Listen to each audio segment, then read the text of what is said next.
Welcome. Welcome to the American Finance Association's 75th annual meeting and presidential address. As you can see in the background, or I guess it's disappeared now, but before we were screening past presidents and some of the past activities. This tape will be playing in the reception room after this meeting, this session, and please note some of the maybe familiar and not so familiar faces from the past.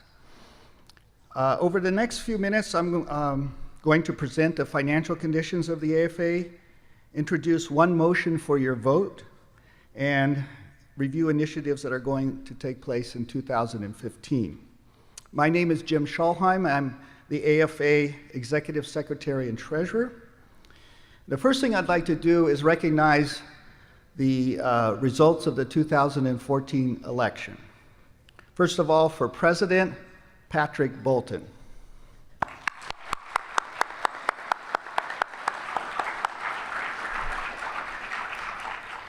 For President-elect and 2016 Program Chair, Campbell Harvey.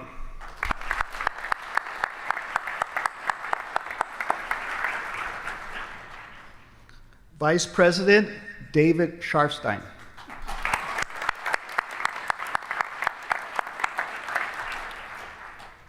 The three directors that were elected are Ulrike Malmendier, Per Stromberg, and Pietro Veronesi.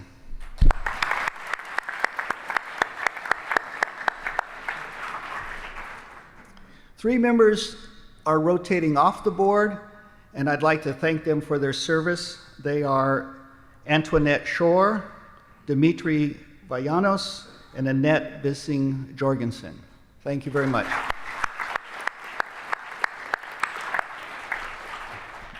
And in the background, I'd like to thank the nominating committee and all the candidates who ran for office. Next, I'd like to address the finances of the AFA. The financial situation of the AFA remains very good.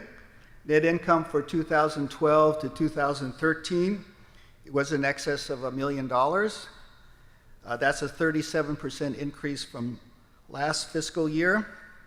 However, much of the income is due once again to the large unrealized capital gains on our invested assets. As of September 30th, 2014, our total assets were $14.7 million. Okay, now for a little housekeeping. I have a motion for a change in the AFA bylaws that requires a vote by the AFA members attending this meeting. Previously, our fiscal year ran from October 1st through September 30th. This motion is to change the fiscal year to July 1st through June 30th. The reason for the change is to smooth the workflow of the AFA office. So this motion has been made. Do I have a second? Second.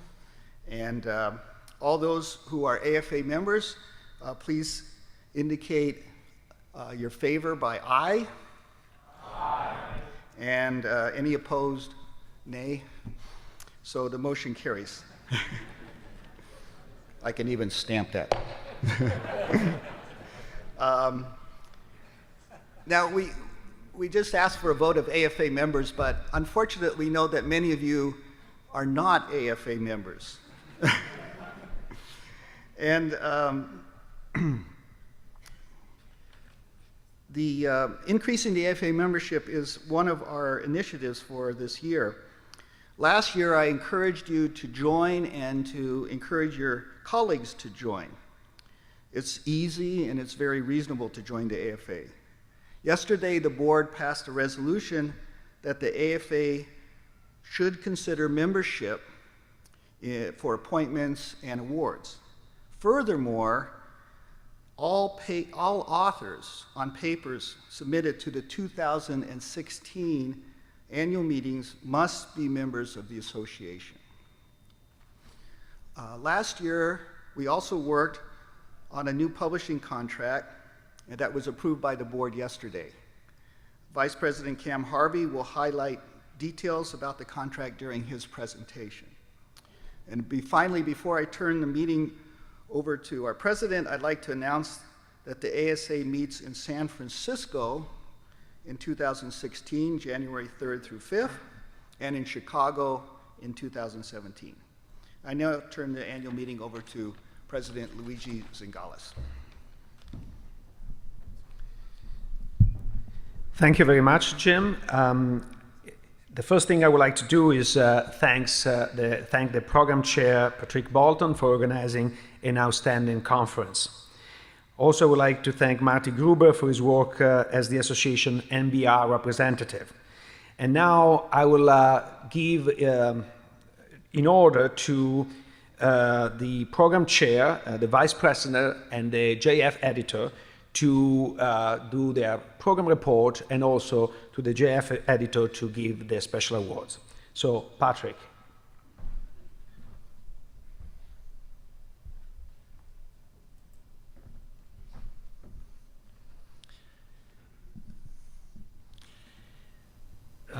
So I would like to thank the 54 session chairs for the excellent work they have done in selecting the papers and the discussants. And I'm also grateful to Luigi Zingales, who helped me with working me into the organization of these meetings, and to Jim Schalheim, who helped a lot with the logistics.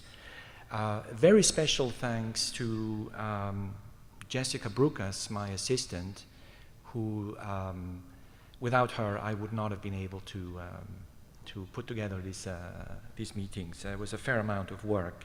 And I'm also grateful to Annette Clark and Gwyn Loftis for their help. And finally, let me also thank John Rust for helping us navigate the conference maker software that we used for the submissions. So let me give you a couple of statistics for this year's meetings.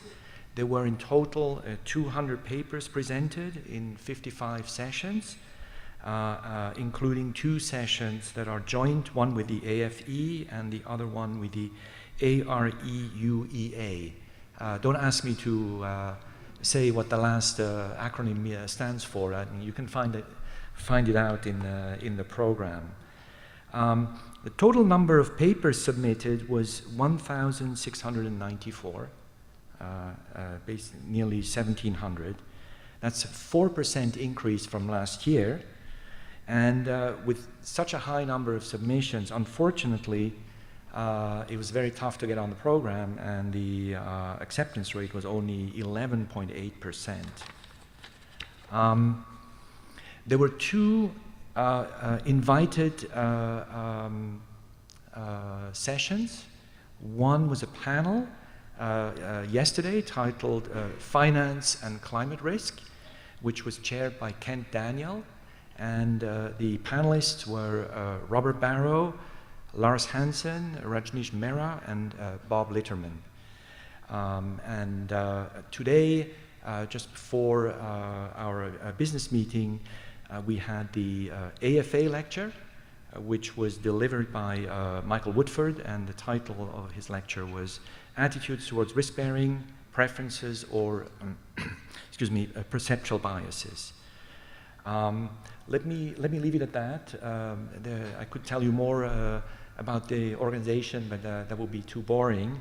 Let me just finally thank Cam Harvey, the vice president, who put together the day before yesterday the panel for the student panel. Thank you.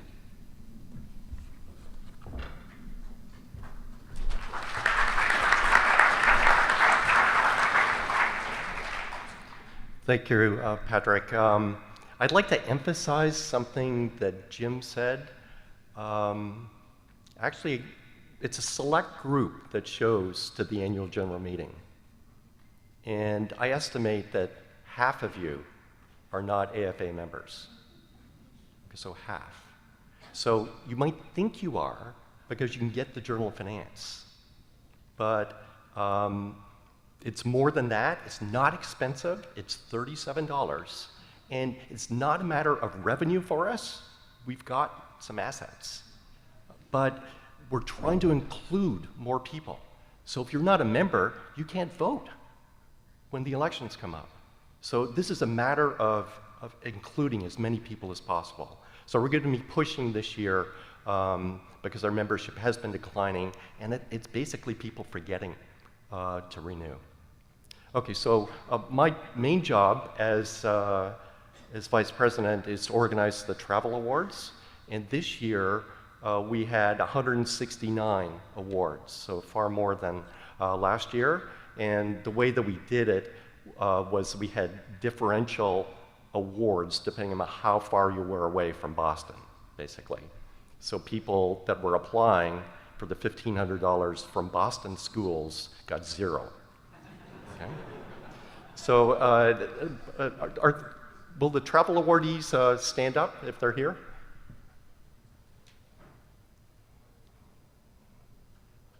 Okay.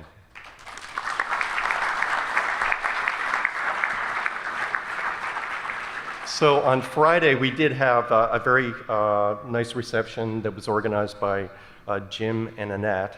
And there's usually a panel. This year, it was a panel of one person, me. And I took the time, I did something different. I treated it as an orientation session to the profession and went through just some advice on key things like how to submit your first manuscript, how to deal with the revise and resubmit, how to deal with rejection, how to prepare a referee report. So just some guidelines, and how to interact with senior faculty. You just don't phone them up with a question that you can answer on your own.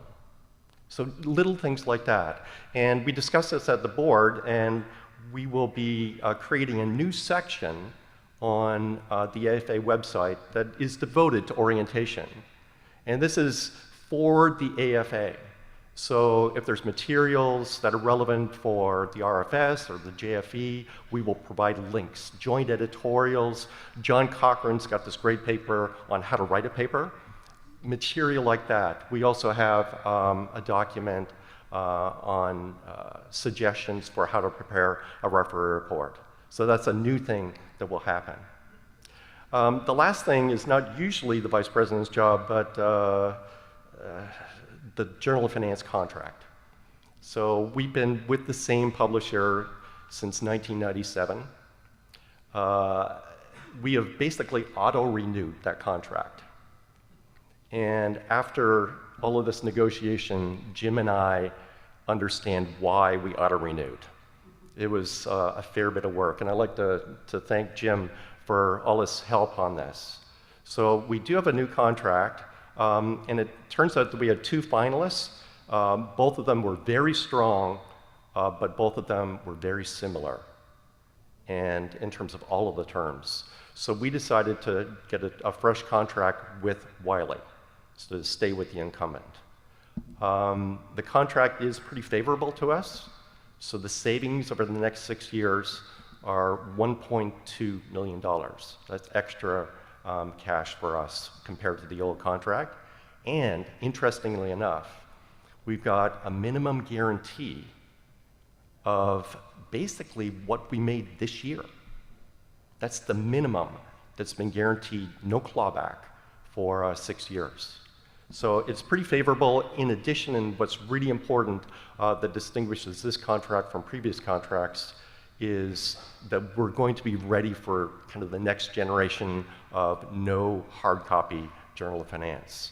So the complete history of the Journal of Finance will be rescanned at high resolution for PDF and set in HTML, and the equations are going to be set in something that will give LaTeX-like quality when you actually look at the article online. So everything back to 1946 will be done for multiple platforms, and searchability will be enhanced. And I think that it will be a good product. It should be available by the next annual general meeting. And that's it.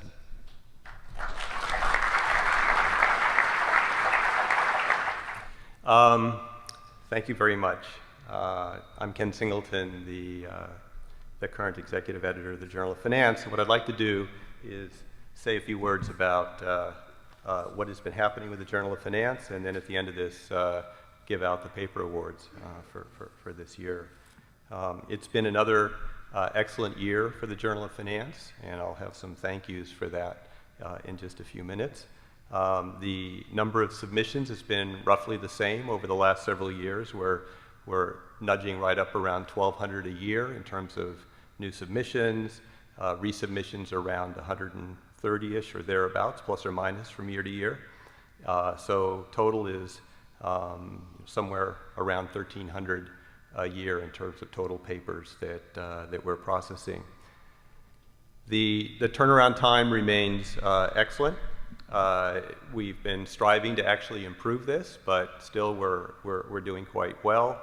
The median has come down from last year, so we're roughly between 40 and 50 days median turnaround.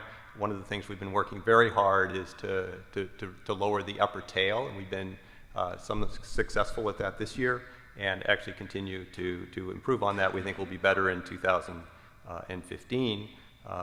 And part of that's a consequence of the fact that we've also processed papers at the very short end much more rapidly. So large number of papers, but we're able to keep the turnaround very short, and actually we think, as I say, that these numbers can come down over the coming year.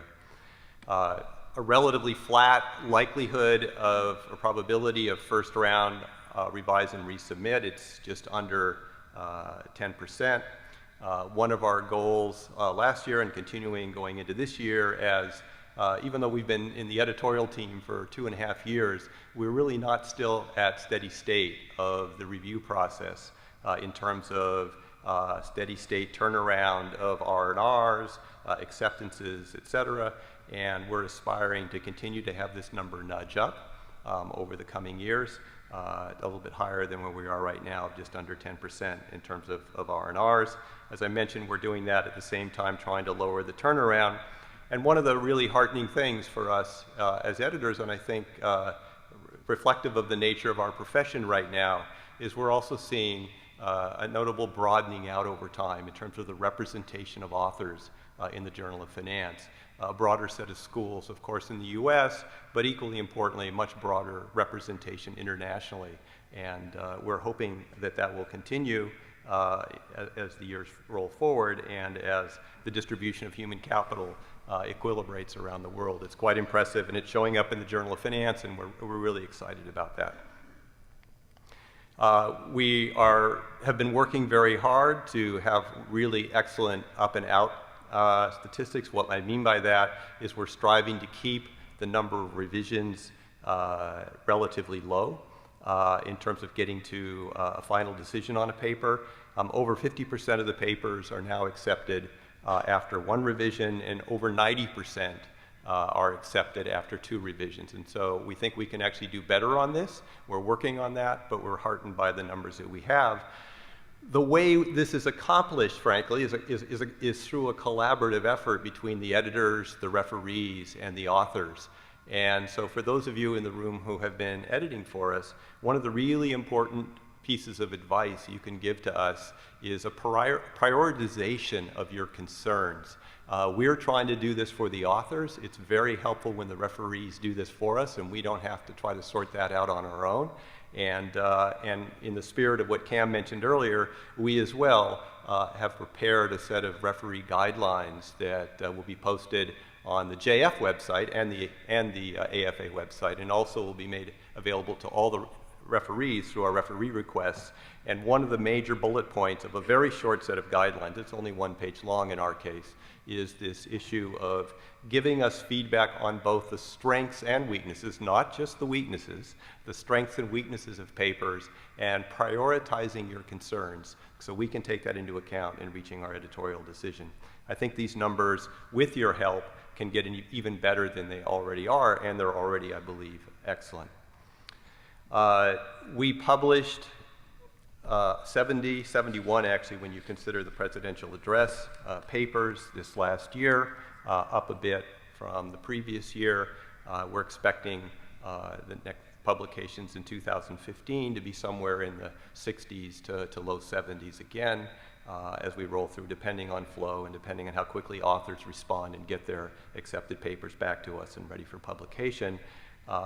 We have been lower than the JFE and the RFS, although they have been coming back down the last year or two, and we're all actually fairly close in 2014, the JF being still having a relatively smaller number of papers with a comparable number of submissions. In terms of citations, the numbers are really excellent. The Journal of Finance had a large number of citations over the last year, roughly the same as Econometrica, a little bit below the American Economic Review.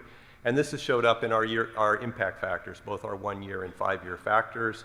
The JF and the QJE are roughly comparable this last year in terms of impact factors, just below the Journal of Economic Literature, but substantially better than many of the other very strong journals in economics. But we're very proud of these numbers. And on a 5-year basis, again, the JF, among all economics journals now, I'm emphasizing, remains a very impactful journal. And that's something we're excited about and are striving, of course, to maintain going forward. So, and with that in mind, this brings me to the thanks for why we are where we are. And here I do have a long list. I'll just say a little bit about part of this list. Obviously, we depend extremely heavily on our referees, and you out there in the audience who've been helping us, thank you, thank you, thank you. We appreciate there's an enormous amount of effort that goes into reviewing these papers and hours of work.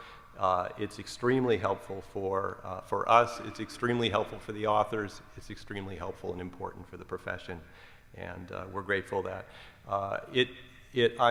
I am reminded literally every day, that's also an indication of the flow we face, of how wonderful all of you are in terms of the efforts you put in on our behalf. We don't have a Best Referee Award, but there are just extraordinary efforts that go in to papers. I'll just take a few seconds because I know the person who did this is in the room, so, but will remain anonymous at his request. We had an example of a paper that was under consideration in the Journal of Finance and a related paper with some critical analysis of that paper. And the referee of the latter paper got deeply involved in understanding what was going on in both papers, ended up getting code from both authors, all the data, replicating both studies, and then on top of that writing an extensive analysis and personal view of the relative merits of the paper, et cetera. It must have been at least a man week or person week of work, if not two. And it's that kind of dedication that many of you are giving to the journal that make it, I think, help make it as strong as it really is. In addition to our referees, we have an outstanding editorial board of our associate editors.